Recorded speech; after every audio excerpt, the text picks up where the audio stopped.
Welcome to the Grit and Grow podcast, where we talk to guests who are pursuing excellence in both sport and life, who encourage and motivate us to become better mentors, coaches, parents, and athletes. My name is Shane Sowden, head men's basketball coach at Briarcrest College, and also your co-host. And my name is Justin Simpkins, co-host and director of Prairie Hockey Academy.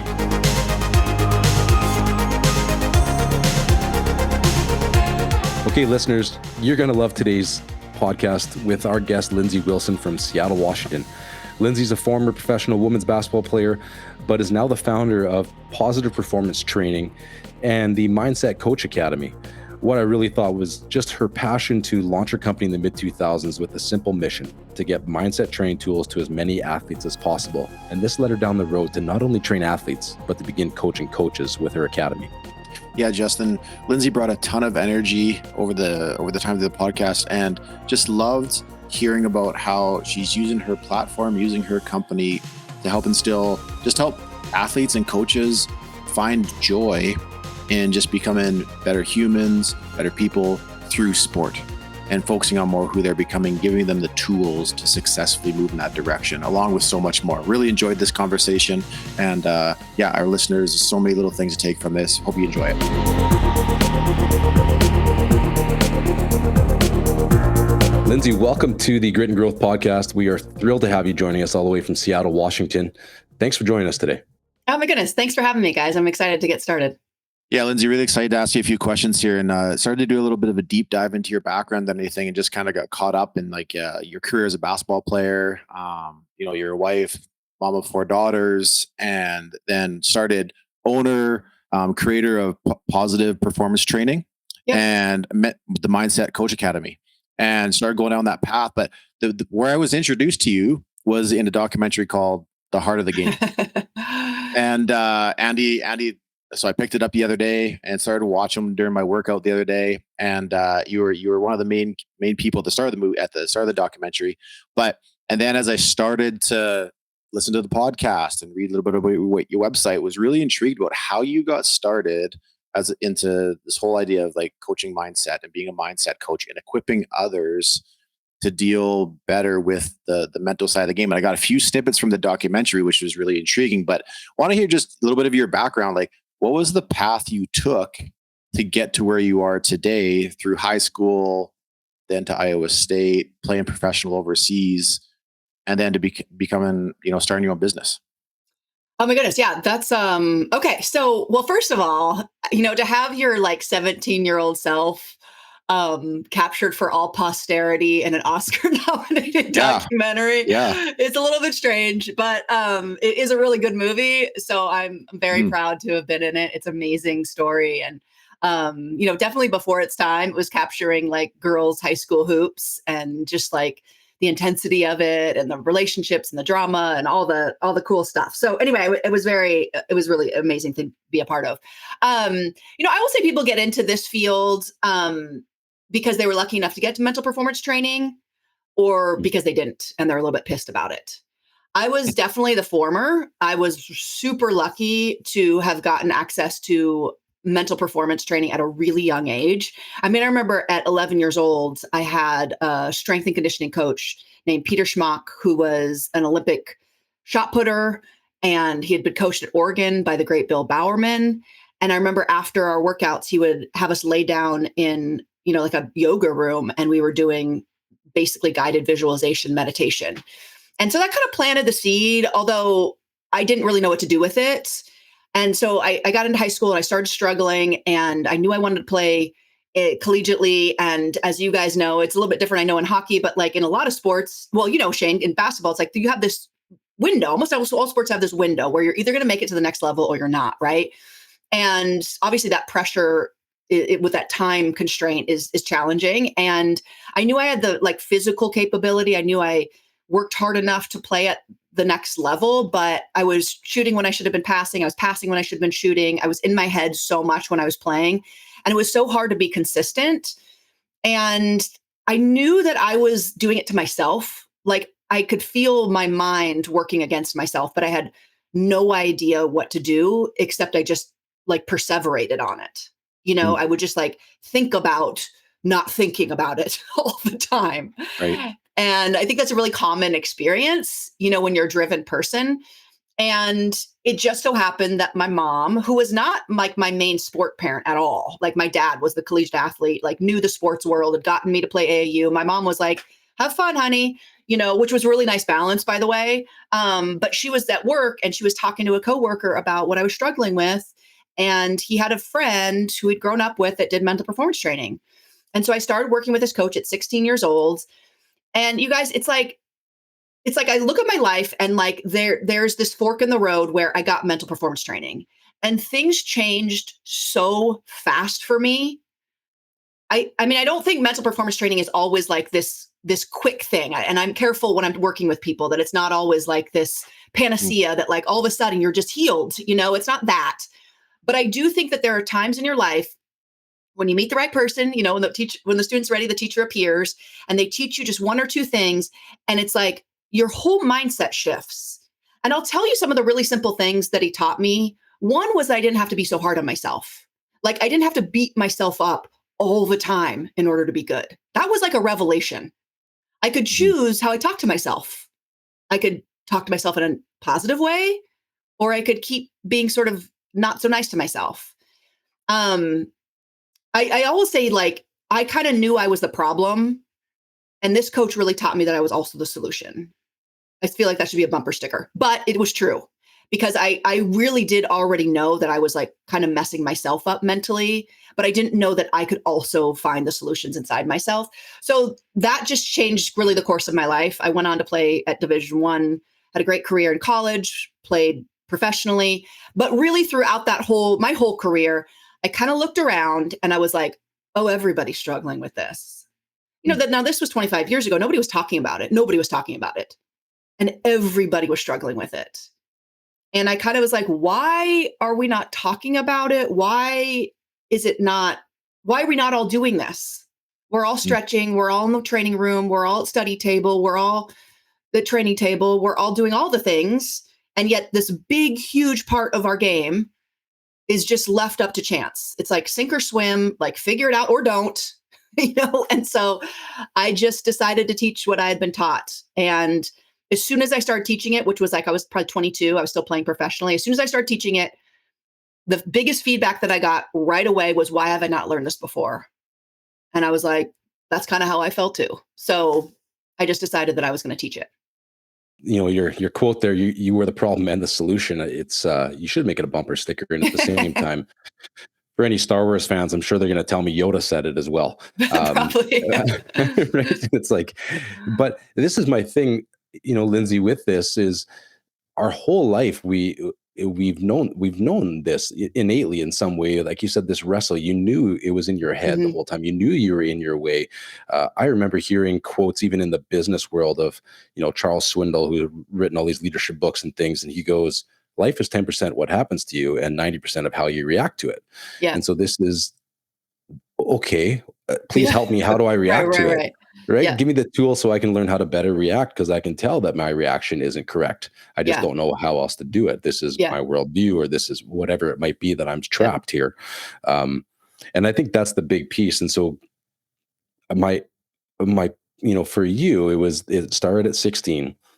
When did you find like those tools began to provide fruit for yourself? I mean, obviously you had an opportunity to go to Iowa State, so there was some skill level there as well. But did the mental side really start to kick in to give you a competitive edge? Well, I think every level you go up, it just becomes more and more mental. I mean, everybody's talented at that level. Everybody's putting in the work. You can differentiate yourself a little bit in those ways. And I was a really hard worker, so none of this stuff matters if you're out of shape, right? Or if you don't have any talent at all. But certainly you can have all of those things and the mind can really, really hold you back. And I saw that so often. I saw people that were more talented than I was. And I know that people worked harder than me. That was something that I really prided myself on. But, certainly they were working hard at the level they needed to, and they couldn't put it together mentally. I mean, again, honestly, I really noticed a difference I started working with somebody and literally like 3 months later, I was like, oh, okay. I was playing more free. I was having more fun. I was And I mean, I got back to the joy of the game. I stopped, just struggling and hesitating. And I mean, in so many and if, parents are listening, so many athletes can really identify with that, like that heavy kind of playing, where you're carrying the pressure, the expectations, the mental and emotional struggles. Like you are literally like playing whatever your sport is, holding on to all this stuff. And it really is not very much fun. And it's definitely not going to get you what you want. And so just that idea of being able to consciously put that stuff down was huge. Certainly at college, I struggled in college too, but I had a toolbox. That's the thing with this stuff. It's like, none of this takes away the struggle, right?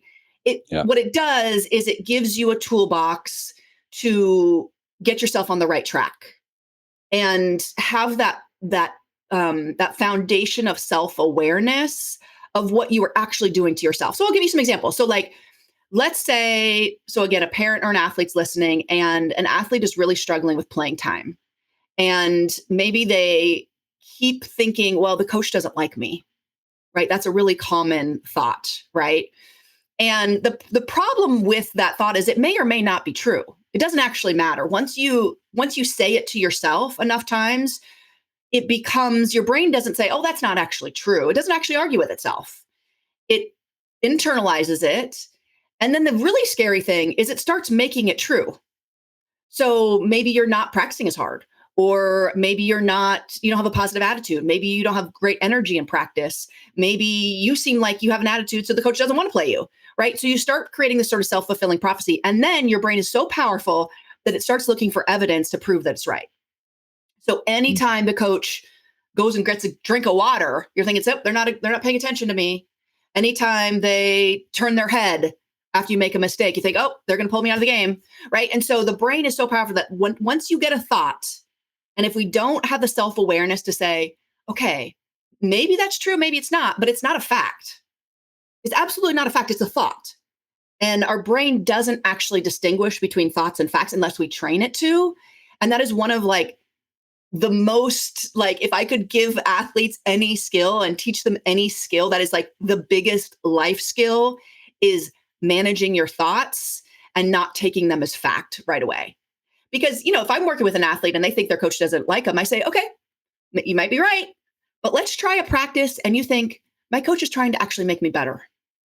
Just try it for an hour, try it for 2 hours, and see what you notice. See how you show up for practice. See how you show up for drills. See how you deal with mistakes. See how you communicate with them. See how your body language changes. See how you enjoy your sport more and stop thinking so much about the coach. Like, things shift, and when they just try on this new thought just for a little bit. And so that's one of the most powerful, and that's actually based in cognitive behavioral therapy, is just thought awareness and intentional thought creation. Okay, Lindsey. I got to go into this one, Shane, because I think as a coach, right, we've coached both athletes lots, every day, every practice. You're going to have these, and as a coach, to be able to recognize as well, because I just really think that even inside of the world of transformational coaching these days, it's hard, because you need to be a little bit more aware of each of your athletes and what they might be feeling with or dealing with in each of those days in their thoughts. Mm-hmm. But as a coach, wow, do we ever love coaching that athlete who is so self-aware and is recognizing that you're trying to help them, and they're coming to ask for more feedback, or they're coming to give suggestions or different things. They're just engaged with you, as opposed to the one that is feeling like they're self-loathing a little bit, or they're having bad body language because they think that you think something different of them, and you're you're trying to get through to them, but you're like swinging at a pitch that's never coming. And so I think that's super stressful. It is super stressful as a coach, but I guess my question is that as a coach, we need to develop our toolboxes as well, so that we can in turn lend a tool to our athletes to help them. Well, that's so much of my work. So we have our certification where we teach coaches how to make a business as a mental performance coach. That's one side of our business. And the other side is really teaching coaches how to coach with mental performance coaching tools. And one of the reasons is because of what you're saying, is when athletes have not learned mental performance skills, and that doesn't mean they learn everything under the sun, but they just learn some foundational skills. When they haven't, it ends up being sort of the onus ends up being on the coach of like, 15, 20, 30 other athletes and trying to get to each one of them and manage their emotional reactions in practices and games and trade. It's impossible. Mm-hmm. By the way, you're also supposed to have a day job, maybe. You're supposed to have kids or family or a dog or other responsibilities in your life, maybe take care of yourself. So it's like we've set coaches up for this impossible task. It's sort of like the give a man a fish and he'll eat for a day kind of mentality, right? Of like, we need to teach them how to fish, right? We need to give them the toolbox. And this goes for parents too. It ends up being sort of like this codependent relationship where coaches and parents think, well, I have to get Johnny ready for the game, or I have to deal with Johnny's emotions after the game. And it's like, well, no, actually you don't. And as a parent, I get that that's really hard. This is more like do as I say, not as I do. I get it. But seriously, like when you're giving tools, when they're actually learning and teaching, when they're actually learning the tools, then it becomes less on like the adults to like be managing all these people's emotions. That's impossible. And it's really setting people up for, again, a codependent relationship instead of them actually learning these skills for themselves. And again, that was super, like, I think I heard you say that exact same thing on one of your podcast episodes. And I have 20 guys on my roster. Yep. I dress 14. I got 6 red shirts. And to meet the psychological needs of every single guy can be extremely overwhelming. And I don't know, like, I think I already knew it, but then to give somebody a tool that you can give to the whole team, is that going to help every single guy? No, but it's going to help a lot. And it might help one person more than the other, but just it's freeing as a coach then to kind of be like, oh, okay, well, I'm going to equip them in this way. And then you can deal more one-on-one. Yeah. If there's other things there. And, I found that super, super helpful.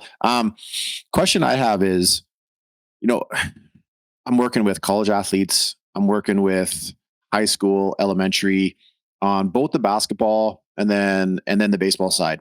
And so many times I have parents, coaches come to me as like, we want it like Johnny's shots off, right?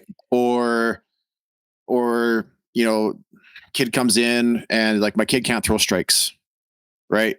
Stuff like that. Like I was a college pitcher, whatever, work with a kid.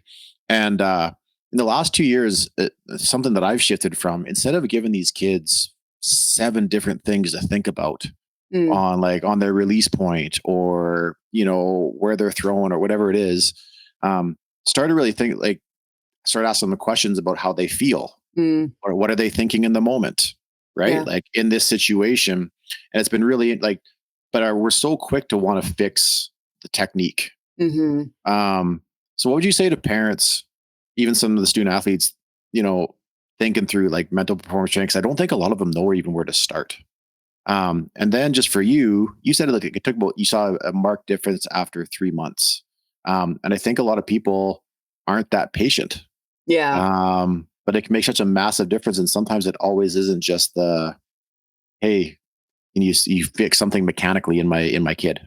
Yeah. I mean, I think, so a couple things. I mean, generally when people are people come to mental performance training because they're in pain, right? They're in pain, and parents are in pain watching, athletes are in pain underperforming or something thereabouts, right? Right. And, their pitch is off or whatever, right? They're in pain. And so I think a lot of times they're seeing that problem and they are trying to fix it with hitting lessons or a new bat or strength and conditioning. And it's not to say that those things aren't sometimes the solution. I don't know, right? It just depends. But when you're really talking about getting to the elite levels, like the difference between people that make it and can handle the pressure and the people that don't is not skill. I mean, there's a baseline skill that you need, right? And like you said, we have to be in shape, right? Yeah. But it's really the people that can handle it mentally. So I don't think there's a better investment when you're thinking about where to spend your money. I mean, I just think, and also I think a lot of parents and kids, like they want to get to the next level. right? And the fact of the matter is that the percentages are really low. And that's okay. That's, I mean, I remember hearing that at like basketball camps when I was 12, it's like 0.01% of athletes make it to the Division I level. And I was like, too bad for you suckers, because I'm making it, And so like, it's good to have that drive. And I think, parents get involved and like, it's fine, right? We you can have goals, but the fact of the matter is that really when we're like down to like brass tacks, we play sports because it develops life skills.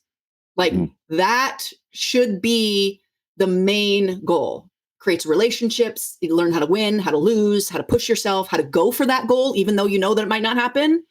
Those are the things. And that's all mental performance training. And so, just not to say that everyone needs a mental performance coach. We're training coaches to do it also. But if you're not learning some of these mental performance skills somehow, some way, it's challenging. And I would say some people have it more naturally than others, or some people do things more naturally than others. But it's, again, it's that if you're talking about the transformational power sports, so much of that is wrapped up in an athlete's ability to mentally be there for their sport. And that's why I do what I do, because I think that's like the thing that we all want from sports is the mental performance component, because that's the stuff that transfers to life. Which is, I mean, we can get into this a little bit later, but I'm assuming this is going to be what your new books is on, right? With like Think Like an Athlete. It's funny because right? It's like, I'm glad you brought it up, because I need to get back to writing it. But the core purpose of the book is like the thing that people like to talk about. They like to throw around words. We all do. We like to throw around words like mental toughness and grit and resilience and confidence and all these sorts of things. But if we're really looking at sports or in life, like goals and how we actually become our best self, so much of it has to do with our belief in ourself and our belief in our ability to overcome the challenge in front of us. And so with all my students, we talk about something called belief work. And it's called work because it actually is work. Like to maintain your belief. Let's say you're going to, Justin or Shane, you want to run a marathon. Like you have to believe that you are capable of that in a couple ways. You have to believe you're capable of it when you first start, to even set the goal. You're not going to set a goal that you can't, or you shouldn't at least set a goal that you don't believe you're capable of doing. It sounds so Captain Obvious, but it's really important, because otherwise we're in fantasy land. So we have to do that. Then we have to be able to do it when it takes way longer than we ever thought, and it's way harder than we thought it was going to be. We have to maintain belief during that time, because the minute we don't believe that it's possible, our brain says, nope, stop spending your energy this way. Like go back on the couch. That's way safer. That's way better. So that's the second time. And then through failure and obstacles, let's say plantar fasciitis flares up. Can you believe that you can do it, even taking some time off? And then on race day, under pressure, can you believe when you're on the starting line, can you believe that you are capable of doing? And then, of course, you're going through that belief cycle during the marathon, too. And the fact of the matter is this is something we can work on. And this is, again, what we teach in all of our trainings to all of our students is like, are you working on belief? That is like, you need the reps of belief. Because, again, the way that our brain is designed is there's something called the motivation triad. And basically, we're constantly trying to figure out if something's going to cause us pain, if something is going to give us pleasure, and if something is going to take our energy. That's how we've survived. And there's no goal that either one of us, any of us, have ever set that didn't involve some pain, that there was guaranteed pleasure that's never happened, and that we didn't spend energy on it. And so if our brain starts thinking that we're going to waste energy, or that it's going to be too hard, or that it's not going to be fun, we're checking out. And so belief work keeps that belief alive during all the hard moments of accomplishing a goal. And we have like a whole system where we teach how to keep the belief alive with certain things like visualization, support, things like that. But it is work. It takes work. Something that it got, and just the whole idea of you're saying, you keep bringing up the word pain. And he said, people are in pain. And I haven't really thought about it in that way. Like when people are seeking out mental coaching or hiring a consultant for anything, there's a problem they can't fix. Mhm. Something's broken, and there's varying degrees of that, right? Like it Mhm. could be something very minor. But then I keep coming back to this whole idea of like when we're working with student athletes, even coaches and parents, this whole idea of identity Mm. and being wrapped up. And I feel like there's so much pain that comes from misplaced identity. And I love the fact that you just talked about like, what's the point of sports? Mhm. Well, it's to develop. Am I becoming who am I becoming through this process? Am I becoming a better human being? Am I becoming a Absolutely. better, better parent, a better son, daughter, coach, whatever it is, Right. and providing value there. And so, what do you see like in the whole, like you talk about belief in oneself? Can you just speak to that whole idea of like, 'cause I'm guessing a lot of the people you've worked with in varying degrees, their identity is probably misplaced somewhere, and then finding some freedom by figuring that out a little bit better, and then seeing their performance improve once their identity's in a better place. Well, yeah, I mean, I think I come at it from a little bit of a different angle, but I think it's really the same thing, and that is getting back to joy. I mean, I think Mhm. so many athletes as they get higher up, and a lot of people always ask like, when should we start mental performance training? And I think that you can start at a really young age, just sprinkling it in. But I think when people are actually ready to like sit down with a mental performance coach, they have hit a wall in their sport where there's pressure, they're in pain for whatever reason, and it's kind of gone from not being joyful and not being just fun Mhm. to from being fun to not being fun. That's like a big place that people then are really ready to do something different. And I think some of what mental performance training does or can be, depending on the situation, is get athletes back to the joy of their sport. That it's not really about the accolades or the getting placed on a team or the results. It's really about their relationship with their sport. So we do like some visualization work where we take athletes back um, to, like, for me, for a basketball player, it would be like the first, playing on my outside hoop at my parents' house with my older brother, or playing hockey outside or whatever it is, like a childhood memory that's like your sport, the joy of playing, the joy of competing with your friends. I mean, how many athletes can really play with that mentality and not play better? I don't know a lot that can't, Mhm. right? Versus the like you said, my identity is totally wrapped up in this, which means if I fail, I'm a failure and my whole life's going to go to crap, you know? And so that can be really a really helpful exercise. I think it can be really helpful for parents to get back to some of the joy, but maybe the joy of watching their kid be joyful or watching their kid grow.